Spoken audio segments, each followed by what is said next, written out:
오늘은 교회 설립 개척 28주년을 맞이하는 주일입니다. 87년 3월 8일이 시작했으니까 정확하게 28년, 오늘 이 시간이 28주년 되는 주일입니다.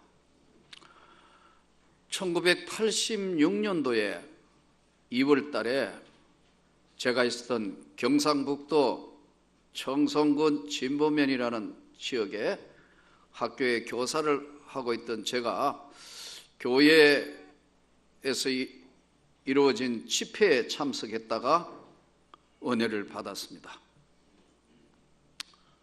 은혜 받았다는 게 딴 게 아니고 난 참 그날 참 많이 울었습니다.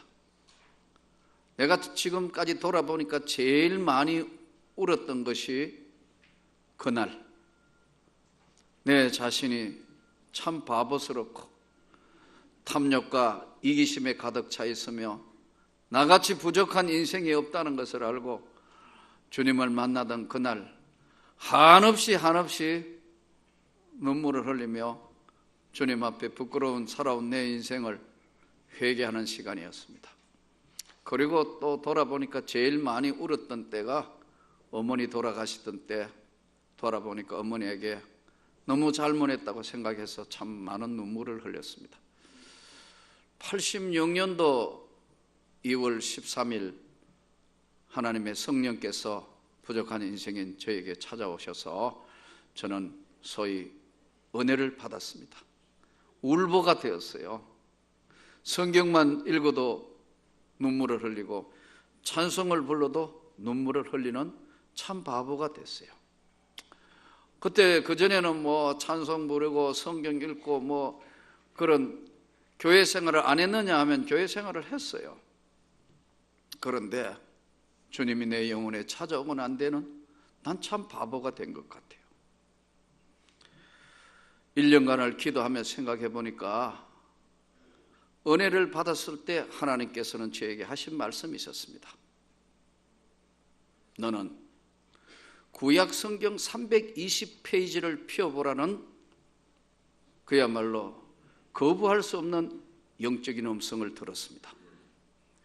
그래서 얼른 구약 성경 320페이지를 펴보니까 여호수아 1장에서부터 시작되는 말씀이었습니다. 쭉 읽어오는데 9절에 오니까 가슴이 견딜 수 없게 방방이질하면서 성령께서 나에게 폭포수와 같은 말씀으로 다가왔습니다.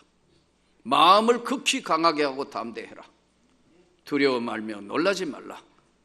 내가 어디로 가든지 내 하나님 나 여호와가 너와 함께 하느니라. 참 일반 사람들이 이해될 수 없는 그 말씀을 받으면서 생각을 했습니다. 어떻게 해야 되나? 나는 이제 어떻게 해야 될 것이냐? 소명을 받았으니까 하나님의 일을 하기 위해서 신학교로 가야겠다. 그렇게 결심하고 신학교의 문을 두드려서 알아보니까 신학대학원 시험이 그냥 되는 것이 아니고 제가 시험 칠 그 당시에도 약 3대 1의 치열한 경쟁을 해야 되는 신학대학원이 오늘 요즘 우리 전도사들 이야기대로 장난이 아닌 신학대학원 가기 위해서 수많은 시간 준비하고 해야 되는데 전 전혀 준비가 되어 있지 않았습니다. 그러나 또 하나님의 뜻이 있어서 시험은 쳐봐야겠다. 순종이 제사보다 낫다 했으니까 사실은 시험 과목도 제대로 모르고 시험 치러 올라갔습니다. 몇 년씩 준비한다는데 전혀 준비되지 않았던 나를 하나님의 신학대학원에 지금 생각하니까 합격시킨 것 같습니다. 합격했다고 보기보다 합격시켰다고 하신 것이 맞습니다. 왜냐하면 제 이름이 이덕진인데 통보가 이덕진 신학대학원 합격하고 알아봤는데 안 믿는 사람이 누가 안 믿냐면 우리 집 사람이 안 믿습니다. 될 리가 없다 이거예요. 왜냐하면 공부를 하나도 안 했는데 무슨 시험이 되느냐는 거예요. 그래서 저도 그 말에 동의했습니다. 왜냐하면 그때도 은혜 받으니까 매일 기도하고 학생들하고 울면서 찬양하고 뭐 그게 내 일이었는데 시험은 준비를 전혀 안 했으니까, 왜냐하면 아무리 생각해도 뭐 시험 문제 나온 것 중에 거의 찍기를 많이 했으니까요. 나는 이 찍기에 하나님이 역사하신다는 걸 그때 믿었습니다. 문제는 모르는 건 찍었으니까 지금 4개 중에 하나는 다 찍었는데 그걸 하나님이 역사하셔서 붙이신 것 같아요. 그래서 신학대학원에 오면서 서울에 이제 이사해야 되니까 87년도 2월 달에, 그때는 한강이 얼어있고 아주 추운 날이었습니다. 아무것도 뭣도 모르고 아이들 데리고 오는데 4살짜리 2살짜리 아이들은 한강을 보면서 너무 좋아가지고 배다 배다 배다, 촌놈들이 배를 처음 본 거니까. 그런데 이 아이들을 데리고 서울에 왔는데 학교에서 이제 본 수업을 시작하기 전에 동계 강좌 공부를 할 때인데 이거 어떻게 해야 될 것이냐 생각을 해서 이제 교육전도사를 알아보기 위해서 교육전도사 자리를 몇 군데 신청을 했는데 다 응답이 없어요. 우리로 이야기하면 다른 교회에서 저를 부담스러워서 안 받아주는 겁니다. 왜냐하면 전도사는 신학을 미리 했거나 교회에 경험이 있어야 전도사로 부르는데 아무런 경험이 없고 교사 경력밖에 없으니까 나를 부르는 데가 없습니다. 또 나이도 이미 교육전도사 하기에는 나이도 훨씬 많고요. 그래서 할 수 없이 방에서 시작한 게 이 교회입니다. 안방에서 우리 집 사람과 애들 그리고 제 아는 지인들을 모아놓고 예배를 드린 것이 오늘 이 명문교회의 시작입니다. 지금 생각해 보니까 교육전도사 안 한 게 천만다행인 줄로 믿습니다. 아마 교육전도사회가 이렇게 올라왔으면 뭐 어떻게 될지 모르겠습니다. 무식하면 용감하다고 안방에서 시작했고, 제가 가르쳤던 제자들이 선생님 어디 갔느냐고 찾아왔어요. 그래서 안방에서 할 수 없어서 바로 점점점 시작하면서 하나님께서 모든 준비한 것들을 오늘 여기까지 인도하셨어요. 우리가 오늘 신앙생활이라는 것이 무엇이냐 하면요, 신앙생활은 사실 영적 생활입니다. 많은 사람들이 신앙생활하면서 습관적으로 신앙생활하는 모습을 보며 저도 그랬고요. 진짜 하나님이 살아계시면 나는 어떻게 인생을 살아야 될 것이며 믿음의 생활은 어떻게 해야 될 것인가? 살아계신 하나님, 여러분 믿습니까? 이 살아계신 하나님을 믿는 자에게는 하나님께서 그에게 성령을 부어주셔서 눈을 열어주시는 겁니다. 사도 바울이 그랬어요. 사도 바울은 자기 삶의 열심이었습니다. 하나님을 나름대로는 잘 믿었어요. 그가 대제사장의 공문을 받아가지고 예수 믿는 사람들을 전부 핍박하고 죽여야 되겠다고 가다가 예수가 하나님의 아들이라는 사실을 발견하게 되면서 그의 눈에서 비늘 같은 것이 벗겨졌다고 그럽니다. 여러분, 오늘 우리가 종교인들이 많아지고 신앙생활을 하는 사람들이, 교회에 나오는 사람이 많아졌지만 정말 영적으로 하나님이 살아계심과 그 하나님이 내 인생에 어떤 삶을 요구하시는지 그걸 깨닫고 신앙생활하는 사람은 그렇게 많지 않은 것 같아요.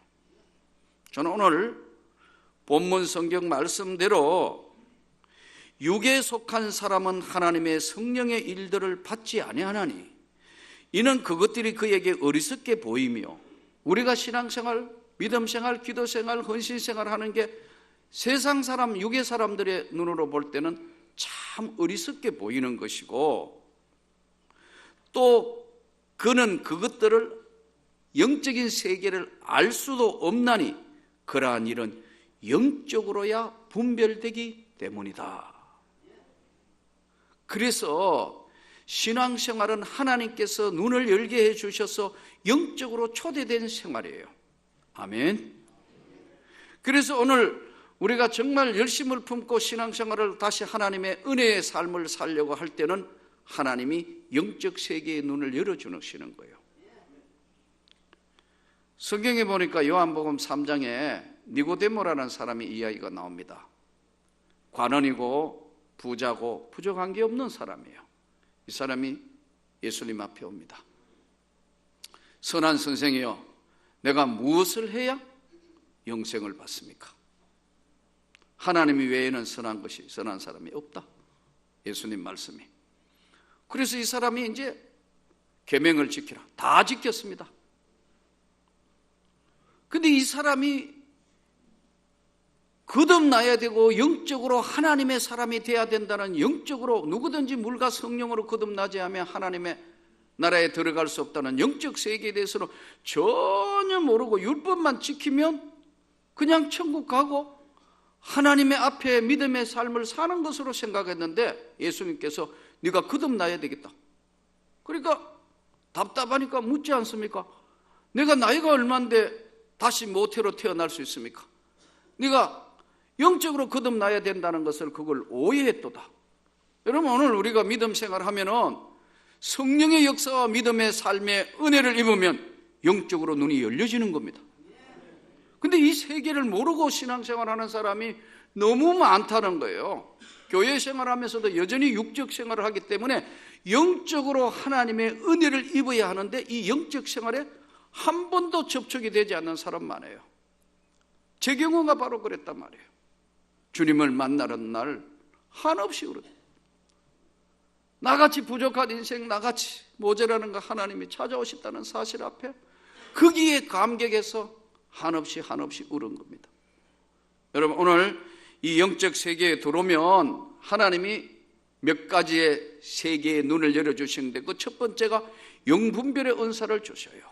영적 세계의 눈을 열어주세요. 진리와 비진리가 무엇인가를 깨닫게 해요. 여러분들이 잘못된 이단들인 설교나 이단적인 뭔가를 들으면 이거 아니다 하는 것을 영적으로 이게 거부해요.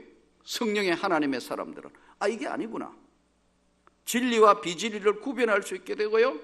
또 그러면서 영적 세계가 존재한다는 걸 믿어요. 여러분, 마귀 역사하고 사단이 역사하고 악한 귀신들이 역사하는 걸 믿습니까? 믿어진다 이거예요. 내가 구원을 받아 하나님 앞에 예수 그리스도를 믿음으로 구원받은 하나님의 백성이라는 게 믿어지는 것처럼 악한 영적 세계에 움직이는 것들을 느끼는 거예요. 여러분, 은혜 받기 전에는 육에 속한 사람은 오늘 말씀대로 알지도 못할 뿐만 아니라 알려고도 하지 않고 왜 재수 없게 이런 일이 생기지? 무슨 일이 이런 일이 벌어져? 왜 그래? 이렇게 될 수 있어요. 왜냐하면 영적 분별력이 없기 때문에 그렇습니다. 이 영적 분별력은 하나님이 영적 세계의 눈을 열어주셔서 그 세계를 믿음으로 알게 하시고 믿음으로 그것을 받아들입니다. 그래서 믿음은 바라는 것들의 실상이고 보지 못하는 것들의 증거니 이로써 선진들이 증거를 얻었느니라. 믿음의 세계에 눈이 열려지는 거예요. 재밌는 옛날 이야기에 나오는, 애화에 나오는 얘기인데 아마 거울이 귀한 시대의 이야기 같아요.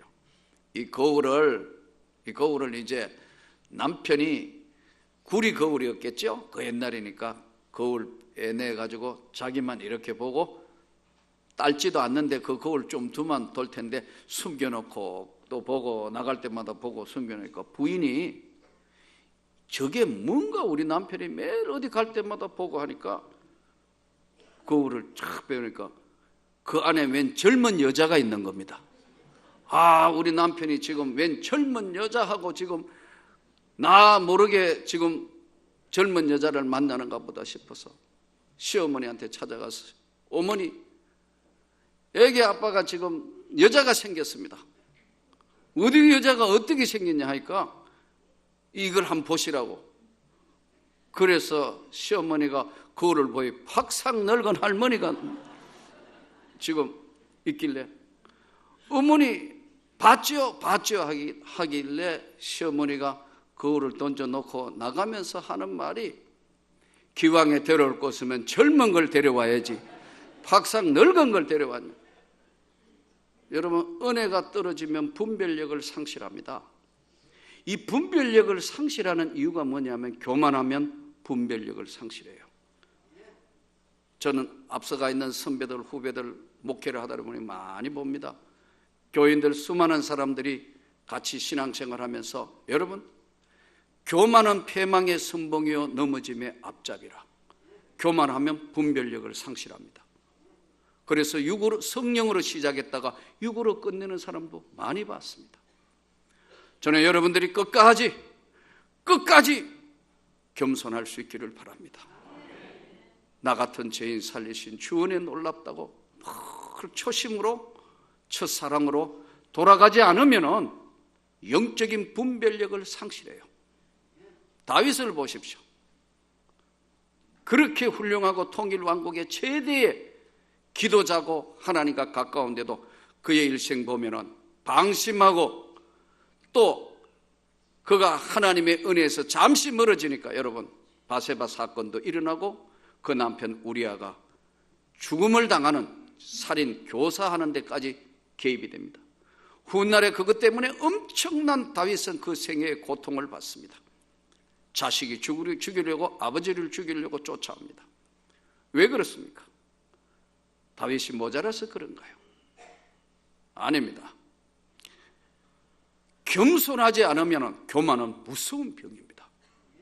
정말 끝까지 오늘 28년을 달려온 이명문교회가 저와 여러분이 끝까지 주님 앞에 초심을 잃지 않고 겸손하게 주님의 교회를 섬기기를 원합니다. 영분별할 수 있는 것을 하나님이 영적 세계를 열어주십니다. 또한 하나님이 우리에게는 믿는 자에게 이런 능력이 나타나는 영적 권세를 주십니다.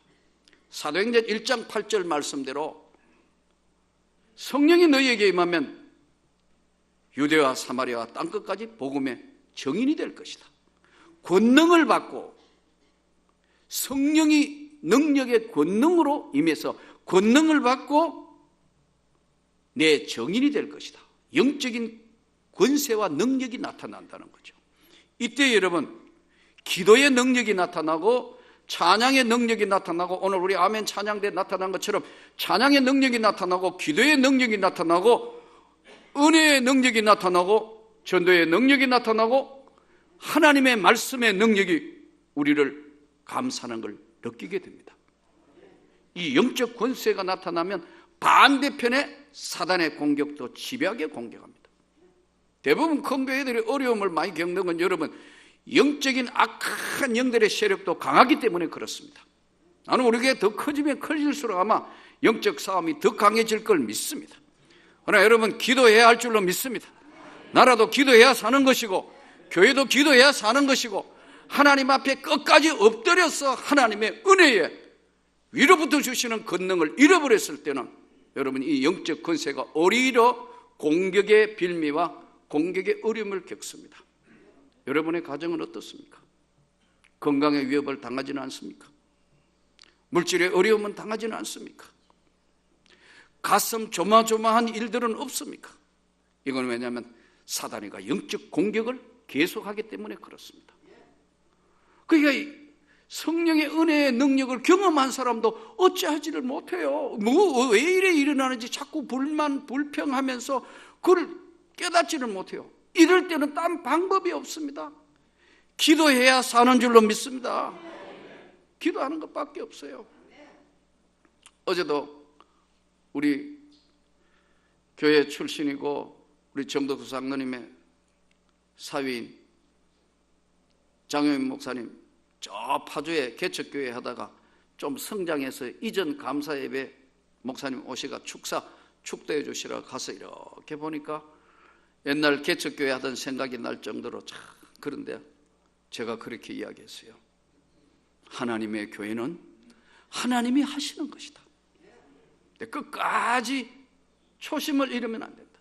근데 제가 가만히 보니까 이제 교회가 될 것 같아요. 왜냐하면 우리 장 목사님이 상당히 말은 깊이 안 했지만 보니까 성숙해졌다. 여러분, 하나님의 교회는 목회자와 온 우리 부교육자, 우리 온 성도 여러분이 성숙할수록 교회가 성숙하는 줄로 믿습니다. 교회는 그냥 자라지 않습니다. 온 교인들의 믿음이, 온 교인의 헌신이, 온 교인의 섬김이 성숙할 때 이 교회는 살아있는 하나님의 교회의 모습을 보입니다. 교만하면 죽습니다. 영적 싸움을 계속해야 되기 때문에 팔을 내리면 사단이가 더 강하게 공격합니다. 내리지 아니하고 기도하고 계속 구하면 하나님이 역사하십니다. 영적 분별과 영적 권세와 영감을 하나님이 부어주시는 겁니다. 말씀도 영감입니다. 하나님의 말씀이 영감으로 우리 가운데 역사하여 하나님께서 이걸 깨닫게 하시고 또 이거에게 말씀 앞에 정말 감동을 받고 은혜를 받습니다. 영적 권세, 영분별, 영적 감동, 영력, 힘, 하나님의 성령의 권능과 능력, 파워, 이것이 때로는 살아있는 생기같이 활력으로, 때로는 권능과 능력으로 움직이는 역사를 우리에게 주시는 겁니다. 대부분 보면 교회 안에서 잘 하나님의 성령의 역사나 강건한 큰일이 안 일어나는데, 치유의 역사나 능력의 역사가 나타나는데 선교제에는 왜 그런 일들이 많이 일어나는가? 선교사 보고를 들어보면 거기는 병원이 없습니다. 의사 선생님도 없고 약사도 없습니다. 지금 기도하야 하지 않으면 이거 죽습니다. 어떻게 해요? 목숨을 걸고 기도하죠. 살려주시라고 주님. 그러니까 하나님의 성령께서 역사하셔서 현장에서 벌떡 일어나게 하시는 일들이 많이 일어납니다. 교회는 그렇게 기도하지 않습니다, 여러분. 아프면 119 응급실 가면 되고 중환자실로 가면 되고 지금 옆에 약사도 있고 의사도 있고 믿을 게 많습니다, 여러분.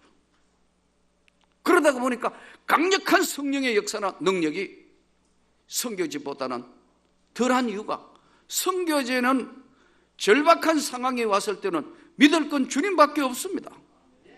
이때 하나님의 성령께서 강한 능력과 권능으로 찾아와 주셔서 영을 분별하게 하시고 영적 권세를 주시고 영감을 주시고 영능력을 부어주시는 거예요. 제가 은혜 받았을 때 그 지역에 있는 수의사 한 분이 쫓아왔어요.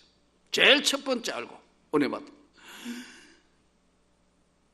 선생님 성령 받고 은혜 받으셨다면서요. 아, 예. 울고 있으니까 자기가 은혜 받은 이야기를 해요. 그분 천식 환자입니다. 천식. 그래서 겨울 되면 걸어 다니는데도 샥샥 소리가 나는 사람이에요.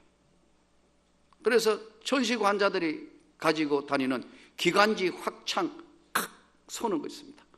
그래서 항상 이걸 가지고 다니는데 겨울 되면 옆에 다니는데 샥샥 소리가 나요. 자기는 학교 졸업하고 공기 좋은 시골로 와서 군대도 안 가고 여러분 천식 환자로 그렇게 동물병원을 차려서 생활을 한 사람입니다.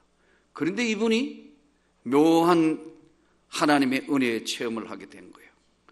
천식이 시간을 늦춰가지고 이 쏘아줘야 되는데 목이 졸려서 그냥 쓰러져서 병원에 이송된 거예요. 그런데 자기가 누워있는데 자기 죽음의 체험을 한 겁니다. 의사와 간호사가 영안실로 그러는데 자기가 자기 영혼이 빠져나오가 자기를 보았다는 거예요. 그분의 이야기입니다. 근데 의사가 영안실로 그러더래요. 근데 자기가 자기를 보고 있는데 나 안 죽었는데, 그런데 음성을 들었다는 거예요. 영음을 들어봤다는 거예요. 그래서 여러분 꿈틀꿈틀 깨난 거예요. 그러면 내 쪽이나 뭔가 문제가 생길 때 멀쩡하게 깨났어요. 이분은 그런 경험을 통해서 갇힌 자를 위한 교도소 선교에 지금도 전념하고 있습니다. 근데 나보고 그러더라고요. 나 나중에 이 병 나을 거야 그러더라고요. 그래서 기도하면 낫겠죠. 근데요, 그분이 이제 원로 장로님으로 은퇴하셔가지고 지금 75인가 그래요. 얼마나 건강했는지 여러분, 천식 나서 버려서 색색 안 그래. 아무 짓 안 해. 더 회춘해가 더 젊어졌어요. 여러분, 그때는 천신관자니까 누렇게 해가지고 항상 뭐 쉑쉑 하며 옆에 되는데 색색이 없어져 버렸어요. 전화가 왔어요. 한 번은요, 자기 지금 몸이 나았고 좋아졌으니까 아프리카 선교사 나가야 되겠다고. 목사님 어떻게 생각하십니까? 제가 관두세요 그랬어요. 한국에도 선교할 거 많으니까 지금 70 넘어가 아프리카 안 가도 되니까 이제 한 교회 마무리 잘하고 교도소 선교나 잘하시라고. 알겠습니다 그러더라고요. 여러분, 그거 보세요. 뭐로 설명해요? 젊은 날 아무것도 할 수 없는. 그런데 하나님이 성령으로 때가 되면 치료도 하신다는 거예요. 영분별 영적 권세, 영적 권능, 영감, 영적 교통, 성령이 교통하시는 영적인 교통이 이루어지는 거예요. 바울 같은 경우에는요, 하나님이 큰 은혜를 주셨어요. 살아계신 하나님이 그에게 역사하셨는데 반대편에 안전장치를 뭘 주시냐면 사단의 가시를 주셨어요. 끝까지 겸손하라고. 여러분, 저와 여러분의 가정이나 내 삶에 때로는 건강의 위협이나 물질의 위험이나 여러 가지 말할 수 없는 거 오면은 하나님 앞에 성령의 능력과 권능으로 기도해야 할 줄 믿습니다. 저는 명문교회가 이 지역을 정말 세운 하나님의 뜻을 이루기 위해서 이 지역도 복음화해야 되겠고 한국교회와 민족 앞에 쓰임을 받는 교회가 되기를 원합니다. 이제 적은 나이도 아니고 28년이 지났으니까 하나님 앞에 건강한 교회를 세야 민족과 세계를 향하여 더 힘있게 복음을 전하고 예수의 세계에 우리들의 이야기를, 하나님의 권세를 오늘 28주년을 맞이해서 더 열심히 기도하고 주의 일에 매진하는 섬기는 저와 여러분이 되시기를 주의 예수 이름으로 축원합니다.